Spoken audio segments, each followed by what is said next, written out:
Hi hello ನಮಸ್ಕಾರ friends, welcome back to Meghana's cooking channel. ಇವತ್ತಿನ recipe ಸಬ್ಬಕ್ಕಿನ ಯೂಸ್ ಮಾಡಿಕೊಂಡು ಇಡ್ಲಿನ ಹೇಗೆ ತಯಾರಿಸೋದು ಅಂತ ಶೇರ್ ಮಾಡಿದ್ದೀನಿ. ವಿಡಿಯೋನ ಎಲ್ಲೂ ಸ್ಕಿಪ್ ಮಾಡದೆ ಕೊನೆ ತನಕ ನೋಡಿ, ತುಂಬಾ ಚೆನ್ನಾಗಿರುತ್ತೆ. ಈ ಬೇಸಿಗೆಗೆ ತುಂಬ ತಂಪಾಗಿರುವಂತಹ ಈ ಸಬ್ಬಕ್ಕಿನ ಯೂಸ್ ಮಾಡಿ ಇಡ್ಲಿನ ಮಾಡಿಕೊಂಡು ನೀವು ಟೇಸ್ಟ್ ಮಾಡಿ.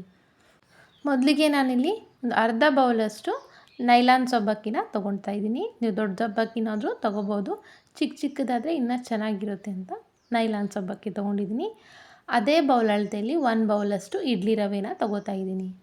ಇವೆರಡೂ ಸ್ವಲ್ಪ ನೀರನ್ನ ಹಾಕಿಬಿಟ್ಟು ಚೆನ್ನಾಗಿ ತೊಳಿಬೇಕು. ರವೆಯಲ್ಲಿ ಡಸ್ಟ್ ಇರುತ್ತೆ ಅಂತ ಅಷ್ಟೇ.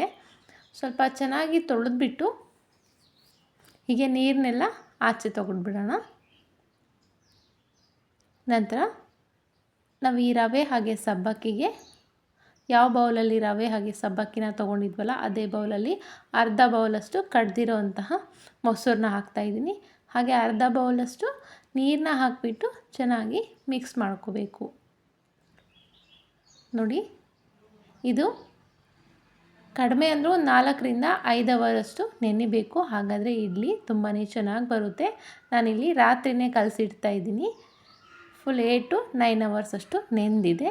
ನೋಡಿ, ನೆಂದಾಗಿರೋಂತಹ ಈ ಸಬ್ಬಕ್ಕಿ ಹಾಗೆ ರವೆನ ನೋಡಿ ಎಷ್ಟು ಗಟ್ಟಿಯಾಗಿದೆ. ಆ ನೀರು ಗಟ್ಟಿಯಾಗಿ ನೆಂದಿದೆ, ಕಡಿಮೆ ಆಗಿದೆ. ಹಾಗಾಗಿ ನಾನಿಲ್ಲಿ ಮತ್ತೆ ಸ್ವಲ್ಪ ನೀರನ್ನ ಹಾಕ್ತಾಯಿದ್ದೀನಿ. ಜಾಸ್ತಿ ಹಾಕೋಬೇಡಿ, ನೋಡಿಕೊಂಡು ಇಡ್ಲಿ ಕನ್ಸಿಸ್ಟೆನ್ಸಿಗೆ ಹಿಟ್ಟು ಬರೋ ತನಕ ಮಾತ್ರ ನೀರು ಹಾಕ್ಕೊಂಡು ಚೆನ್ನಾಗಿ ಒಂದ್ಸರಿ ಕಲಿಸ್ಕೊಂಬಿಡಿ.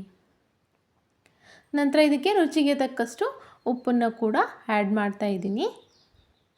ಸ್ವಲ್ಪ ಹಾಕ್ಕೊಂಡ್ಬಿಟ್ಟು ಮಿಕ್ಸ್ ಮಾಡ್ಕೊಳ್ಳಿ. ನಿಮಗೆ ಎಕ್ಸ್ಟ್ರಾ ಮಸಾಲೆ ಬೇಕು ಅಂದರೆ ಒಗ್ಗರಣೆ ಕೂಡ ಹಾಕ್ಕೊಂಡು ಸಬ್ಬಸಿಗೆ ಸೊಪ್ಪು ಕೂಡ ಯೂಸ್ ಮಾಡ್ಕೋಬೋದು.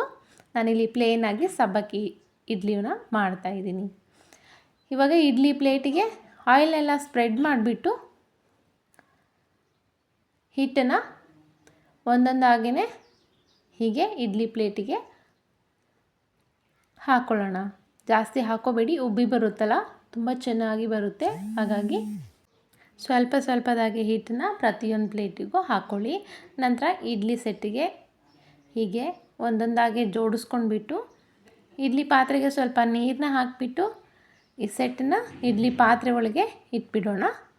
ಹಾಗೆ ಒಂದು 10ರಿಂದ 15 ನಿಮಿಷದಷ್ಟು ಇಡ್ಲಿ ಚೆನ್ನಾಗಿ ಬೆಂದ್ಕೊಳ್ಳಿ. ತುಂಬಾ ಚೆನ್ನಾಗಿ ಬರುತ್ತೆ, ಒಂಚೂರು ಫೇಲ್ ಆಗೋಲ್ಲ. ಫಸ್ಟ್ ಟೈಮ್ ಮಾಡೋರು ಕೂಡ ತುಂಬಾ ಚೆನ್ನಾಗಿ ಮಾಡ್ಬೋದು. ನೋಡಿ, 15ರಿಂದ 20 ನಿಮಿಷ ಆಗಿದೆ.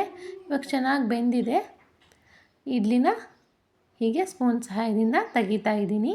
ಈ ಬೇಸಿಗೆಗೆ ತುಂಬಾ ಚೆನ್ನಾಗಿರುತ್ತೆ. ಕೆಲವೊಬ್ಬರು ಸಬ್ಬಕ್ಕಿಗೆ ಅಷ್ಟೊಂದು ಇಷ್ಟಪಡಲ್ಲ. ಹಾಗಾಗಿ ಈ ರೀತಿ ಒಳಗೆ ಇಡ್ಲಿ ಒಳಗೆ ಹಾಕ್ಕೊಂಡು ತಿಂತಾಯಿದ್ರೆ ತುಂಬಾ ಚೆನ್ನಾಗಿರುತ್ತೆ. ದೇಹನೂ ಕೂಡ ತಂಪಾಗಿರುತ್ತೆ. ಈ ರೆಸಿಪಿ ತುಂಬಾ ಇಷ್ಟ ಆಗಿದೆ ಅನ್ಕೋತೀನಿ. ಈ ಸ್ಮೂತಾಗಿರೋಂತಹ ಸಬ್ಬಕ್ಕಿ ಇಡ್ಲಿ ನಿಮಗೂ ಇಷ್ಟ ಆದರೆ ಲೈಕ್ ಕೊಡೋದು ಮಾತ್ರ ಮರಿಬೇಡಿ. ಹಾಗೆ ಫ್ರೆಂಡ್ಸ್ ಆ್ಯಂಡ್ ಫ್ಯಾಮ್ಲಿಗೆ ಶೇರ್ ಮಾಡಿ. ವಿಡಿಯೋನ ಕೊನೆ ತನಕ ನೋಡಿದ್ದಕ್ಕೆ ಧನ್ಯವಾದಗಳು.